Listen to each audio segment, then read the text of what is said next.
Strategy, A History, Lawrence Friedman, page 190. By the start of 1965, it was apparent that it was going to be very difficult to deal with the domestic sources of insurgency. Instead, American attention switched to dealing with the supply lines coming from the north. The conflict was firmly framed in terms of a fight with the communist leadership in North Vietnam and beyond, rather than as a power struggle within South Vietnam. At this time, Tom Schelling's concepts of bargaining and coercive diplomacy were particularly influential. This can be seen even in discussions of Vietnam, a situation far removed from the one to which Schelling had most applied himself, a superpower confrontation over a prized piece of real estate in the center of Europe and directly linked to a possible nuclear war. The figure in the U.S. government most influenced by Schelling during the 1960s was John McNaughton, an academic lawyer from Harvard who died in an air crash in July 1967. He had worked with Schelling on the Marshall Plan in the late 1940s, and the two remained good friends. When McNaughton spoke of arms control, for example, he showed interest in the notion of the reciprocal fear of surprise attack and non-zero-sum games. He is said to have remarked that the Cuban Missile Crisis demonstrated the realism of Schelling's games. McNaughton was a key figure in the development of U.S. policy on Vietnam, working closely with Secretary of Defense Robert McNamara and National Security Advisor McGeorge Bundy. One of his memos was famously described by a colleague as the reductio ad absurdum of the planner's art, combining realpolitik with the hyper-rationalist belief in control of the most refined American think tank. In a report of a working group McNaughton chaired in February 1964, one suggestion was pure Schelling. It would be possible to influence Hanoi's decisions by action designed to hurt but not to destroy. Also drawn from Schelling was the proposition that a decision to use force if necessary, backed by resolute and extensive deployment, and conveyed by every possible means to our adversaries, gives the best present chance of avoiding the actual use of such force. The basic principle was that a pound of threat is worth an ounce of action, as long as we are not bluffing. The main threat his group had in mind was the use of American air power.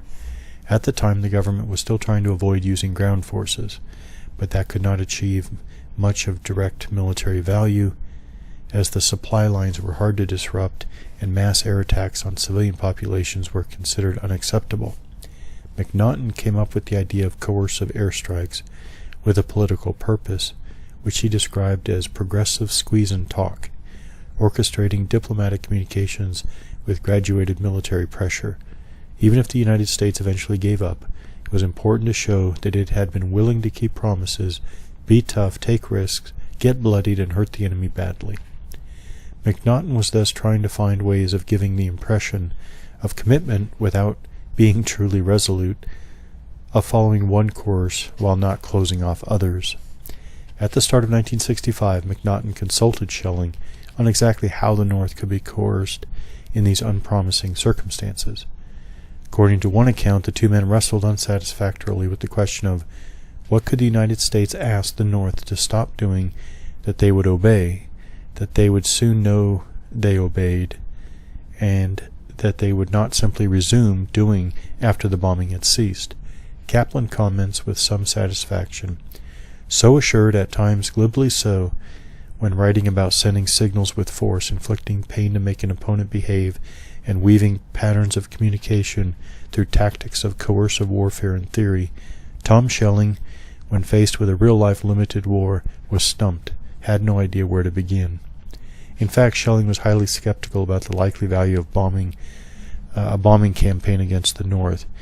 He noted the weak diplomacy accompanying the bombing and hoped that there had been private communications to Hanoi of a less ambiguous nature.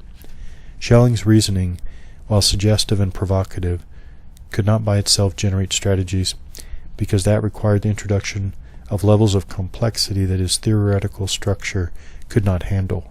The new civilian strategies had some influence on the early stages of the U.S. policy regarding Vietnam, but the overriding influence was American military preferences.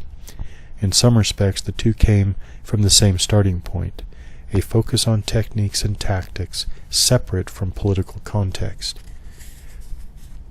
Counterinsurgency theory, like nuclear strategy, developed as a special body of expertise geared to discussing special sorts of military relationships as if they were special types of war.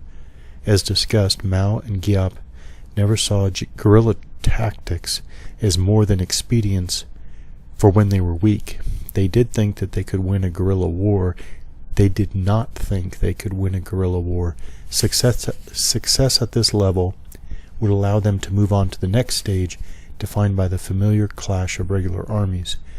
What they thought was truly distinctive to their type of warfare was the attention paid to political education and propaganda.